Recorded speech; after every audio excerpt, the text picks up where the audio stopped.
Did you know that while we interact with people or communicate, what all factors come into play? Well, let me share with you.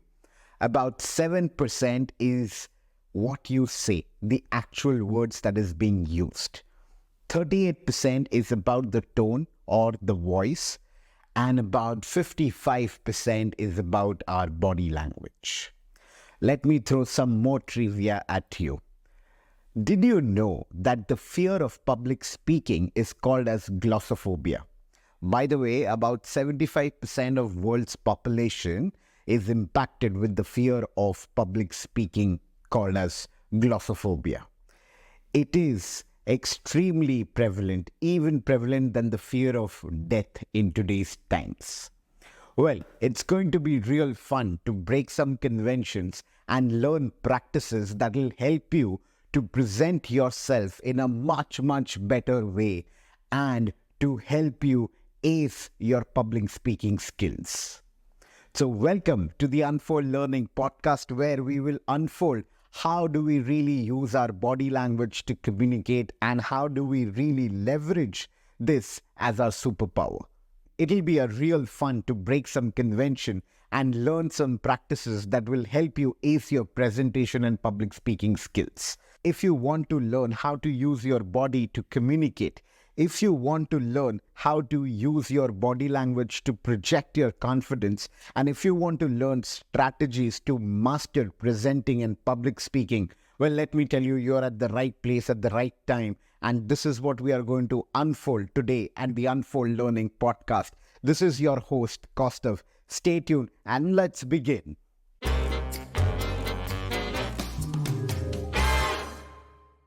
Let's start with the factors that will help you to be exceptional presenters. When you think of presenting or public speaking or addressing to the group, the most imperative aspect is your body language. And body language, if used well, can actually become your superpower and help you position yourself in the best possible way.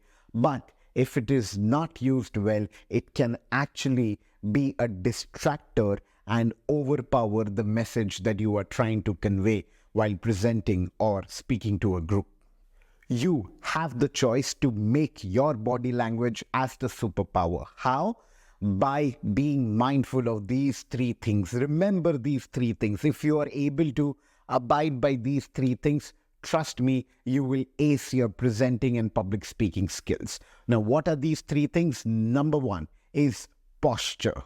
Number two, gesture. And number three, being mindful of your audience's body language. So now let's actually break each of these down and unfold each of these aspects in a detailed way, where I'm going to share with you not only tips and tricks, but some strategies. And stay tuned till the end, because at the end, I'm going to tell you how do you also prepare yourself with all of these learnings. Number one, posture.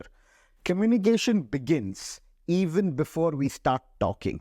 And therefore, it is important for you to realize that the way you position yourselves or the way you would present begins actually from the time you start walking in. The way you walk in, the way you have the eye contact, the way you do your handshakes, the way you have your nods or addressal to the group, the way you take your space, it starts from right there. And in this case, there are two aspects that you need to keep in mind. Number one, how should you really stand? And second is, where should you stand? Right? So let's actually see how it really looks like. When it comes to posture, the first thumb rule is that you need to take your time. You need to be in charge of your time. It's your time. And the way you take that time and space commands your positioning to the group, to your audience. Don't rush. Don't be jittery. Don't be in a haste. Keep it smooth. Keep it calm. Relax. And just take your space with ease. Many mistake confidence with theatrics, but confidence can be quiet. Remember that. You don't have to really come in with a lot of energy and like a lot of jazz and with a lot of jazz. No, you can just walk in right there with ease and calm, and it would still command your position in the most strong way. Now, what are some of the checks that you need to keep in mind when you think of your posture, right? Check number 1. You need to stand facing your audience. You cannot face your visual. Imagine you are presenting and your presentation slides are here. You cannot stand like this. Don't stand like this. Show yourself up. You should face your audience, right? Not partial, not completely offbeat. You have to look into your audience and you have to position yourself right at the front. That's your check 1.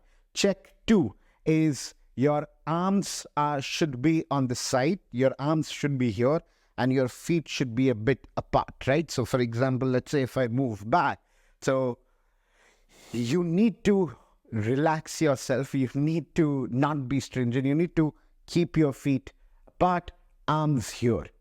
And that's your base posture. It might feel odd to be in this base posture, but trust me, it looks better and comfortable. And if you want to ease yourself into this base posture, your arms are like this and your feet is a bit apart. Well, stretch yourself. You stand with your feet close, stretch your arms, put your feet aside, look up, close your eyes, take a deep breath, release, get your hands down, and that's your base posture, right? That's how you should be. That's your checkpoint 2. Now the checkpoint 3. Try to be at the center of the space. Let's say you're in a room, you're in any space, meeting room, etc., on a stage. Try to acquire the space that is at the center where you can be seen without any distraction. Ensure that nothing is coming between you and your audience, right? Even if there are chairs in the meeting room, try to make room for yourself and be in your space. Take that time to have that space. Remember, avoiding distractions. Let's say here there is a window and I'm standing like this. Suddenly, if there is something that happens here, everybody's attention will go there. So you need to move away and ensure that you have your space to yourself and you are in your base posture. And remember, the first impression when you are out there to present, speak publicly, or address a group, it will be about your posture. Yeah, great. So the second thing that we talked about was gesture. Now, this is my favorite part. Quite often I get questions that, while I'm interviewing, while I'm presenting, should I be using my hands? Should I be gesturing? Yes, no, what is it? Well, the answer is yes. Gestures are extremely, extremely important. Audience remember twice as much and they are able to make a deeper connect with the presenter when they experience gesture. Your arms and your hands are the most visible when you are presenting. And it is of merit to use your arms and hands while you are gesturing. So how do we really use gestures without making them really a distraction while we are presenting? Again, 3 things to keep in mind. So with gesture, there are 3 checks: give, show, and chop. Yeah. So look at and try with this: give, show, and chop. Right? That's the gesture. Those are the 3 forms of gesture that you got to be using. Now, when you are thinking about giving, your palms has to be up. It shouldn't be like this. And we'll get why it shouldn't be like this, but it should be like this. Remember your base posture. And when you're in your base posture, you're actually exhibiting give, show, and chop. This is basically to assert something. Right? So when you are making a point, when you are proving a point, so that's where you assert. You can do this with one hand: give, show, or assert. In my previous episode, I spoke about power posing. Don't miss out the experience of power posing. Do check it out. So what did I really do? I started with give in my previous episode. Then I went on to show. I spoke about power posing and then I asserted. Don't miss the experience. And then again I gave. Do check it out. Right? So that's how your gesture should look like in terms of give, show, or chop. Right? So show could be here also, wherever you're showing, however you're showing. Right? Now, keep a note of this. Don't ever point to your audience. Don't talk like this, right? It doesn't sit well. It doesn't look well. So ensure that you're not pointing, rather use your palms up. Never keep your palms down. Let me show you a scientific aspect to it. Now, when your palms are really up, 84% of your audience will comply. If your palms are down, it is 52%. And if you point that, you need to do this, you need to go here, you need to be there, you will only have about 28% of your audience comply to you, right? So that's the science behind, and that is why we should have our palms out there. Now, make sure while you are using your gestures, you're keeping two more things in mind. One, you're not being a robot, you're not being rigid, you're not doing like this, get up, get down, or this is what I wanted to do in my previous episode. No. Base posture, in your base posture, you are giving, showing, chopping, right? Give, show, chop. That's the gesture that you're using. Ensure what you're saying, it matches. It shouldn't be like in my previous episode. No, it won't match, right? So use your senses, be mindful what gestures would comply. And probably in my videos, you would have seen I use a lot of gestures. I use a lot of hand movements, and it kind of syncs with what I'm trying to say, right? So that's kind of the intent with the second part. So we started with posture, we moved into the gesture. Now the last part, and that is being mindful of your audience. Well, quite often when you are presenting somewhere, when you're doing a public speaking, a lot of times it is a function of how your audience is reflecting back to you. And therefore, it is a presenter's responsibility to be mindful of the space, to be mindful of the audience. So watch out how they are feeling or how they are appearing. If they are bored, if they are zoned out, fidgeting with their phone, etc., etc., you need to catch them right then and there. And how do you do that? Very simple. The easiest way, our teachers used to do it, is ask questions. Hey, what's your favorite color? Hey, how are you sitting right now? Yeah, you get it. Suddenly you get a conscious and your audience will be awake. Or share a moment that will lighten the mood if you're talking something really serious. Of course, be mindful of the relevance, be mindful of the decorum of this space. But yeah, you would have seen a lot of speakers, they crack a joke in the middle. That is just to get a pulse check of the audience that they are with them on the track. So the third and the most important thing is being mindful of your audience. Now, the best part is when you present on the stage in an auditorium, your audience is all blacked out. You are not really able to see their faces. So that kind of helps. But imagine you are in a meeting. Imagine you're attending a team meet or sharing something with your team and you see people go off track. This is what you do, right? Ask questions respectfully, not with an intent to reprimand, but the purpose is to get them back on the track. Yep. Okay, great. So just to summarize, 3 things to keep in mind. Number 1, the base posture, where you are with your feet apart a bit and arms here relaxed. The second one is gesture. Gesture has got 3 parts to it. Number 1, give, show, and chop. And the last one is essentially being mindful of your audience, right? So to be powerful presenters and ace your public speaking, you just need to practice these 3 aspects. And at the end of the day, stand strong, gesture effectively, and be mindful of your audience. That should be your mantra. Great. So let's actually shift gears and let me leave you with some additional aspects and insights that you should keep in mind while you're thinking about being better at presenting, being better at public speaking, right? The caveat is that it's a continuous process. It's a journey. It will happen one day at a time and you will become more intuitive. Things will come to you more naturally. You will be able to let go of your fear. But there are a few aspects of skill building that will be required with posture, gesture, and being mindful of audience.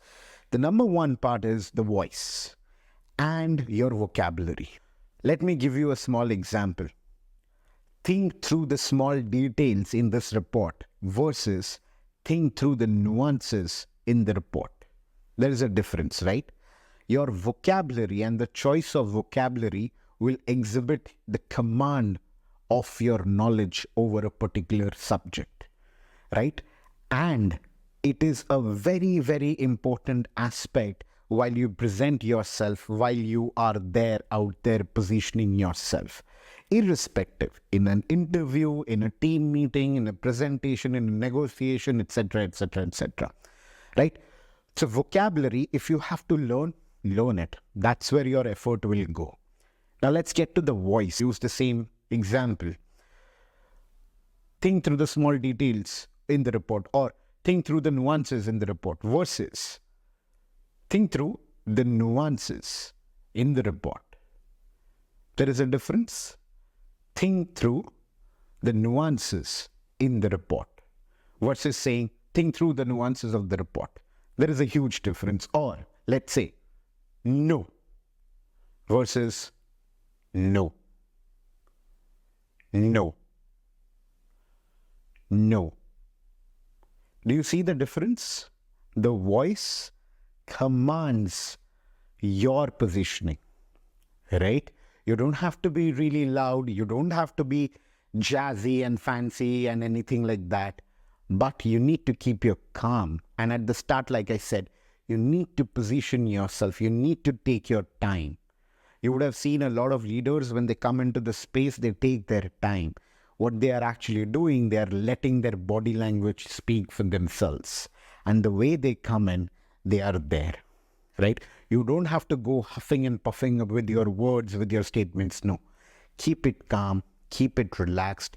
Use the voice modulations, where to pitch it high, where to pitch it low, and then put it accordingly. Also, you would have noticed when I said no like this versus no, the fingers went wide and it is more assertive. That's the power of body language. That's the gesture, right? So voice, vocabulary, extremely, extremely important. The second big aspect is about cadence. Now, what is cadence? The way you flow or throw your sentences. In a simple way, the pauses that you will take. The legendary example is Martin Luther King's speech. I have a dream. Pause, and then he starts. A lot of leaders, you would have noticed, or great orators, they use appropriate pauses. And that pause leads to a cadence which makes it more smooth, and it helps your audience to stay with you because they are hooked to listen to what is next, right? That is another aspect when you evolve your practice with public speaking or with presenting. The last point is, when you want to exhibit confidence, you need to ensure that you are not convincing, but you are rather conveying. That's an important one, right? When you convince, you try to repeat yourself again and again. But if you're confident, if you're confident and if you have command over the knowledge that you bring in, you don't have to repeat. Just say it and convey the message once. That's it. That exhibits your confidence. Lastly, as you all take back all of these learnings that we discussed about, right? Here is a routine that I would suggest you all, something that I've followed personally over the years. By the way, I was someone who was extremely, extremely fearful of public speaking or getting onto the stage or speaking even in front of two people, right? But over the years, I have developed the knack of wanting to do this, learning on this, and in some shape or form, probably I do an okay and a good job, right? So let me know what you think. Comment, like the video if this is making sense thus far. The routine, right? How do you really practice? How do you hone your skills with respect to public speaking, presenting, using your body language to communicate effectively? Number one, normalize your fear. It's okay. Even today, with these videos where I don't have anybody in front of me, just looking into the camera and talking makes me fear, makes me nervous. I wish I can show you the editing that happens, but there are mistakes that I will make and I have to be okay with it. And it might make me feel very, very scared, but that's okay, right? Now, the question is, what do we do to overcome it? Number one is take refuge in preparation. That is the most important thing. Now, as much as I try to ensure that I am not looking here into my notes, but this is my refuge to ensure I am crisp and I am able to deliver the message that I would want to, right? Yes, I could mug it up, but then I know I would not be able to, give it with feeling. So it's about your style, right? How do you pick it up? So ensure if you're scared, it's okay. Tell yourself that's fine. Take refuge in preparation. Number 3 is rehearse. Because when you speak up the first time, it will not scare you in front of everyone. So rehearse, even if it's a 5-minute presentation. Well, let me tell you, for me, talking for 15 minutes is much easier from a preparation standpoint and execution standpoint than actually speaking for 5 minutes or even less than that. Right? So prepare, rehearse, and that is really, really critical. And the last one is warm up. Before you get into your arena, it could be anything, by the way, your interview, your team meeting, etc. Exhibit your power pose. Remember the part 1? Exhibit that. It will warm you up. It will relax your muscles and it will get to your base posture very easily and nicely, and you walk into this space as you own it. That's my time. I hope this was useful. You are leaving with concrete takeaways. Try these to prepare for yourself as you think about presenting, as you think about positioning yourself more strongly, as you think about public speaking. I hope that I have triggered some joy with curiosity and learning. Let me know what you think. Please do comment. And hey, do not miss to subscribe the channel Unfold Learning Podcast. This is your host, Costa. I will see you soon next week. Till then, take care and thank you again for being there.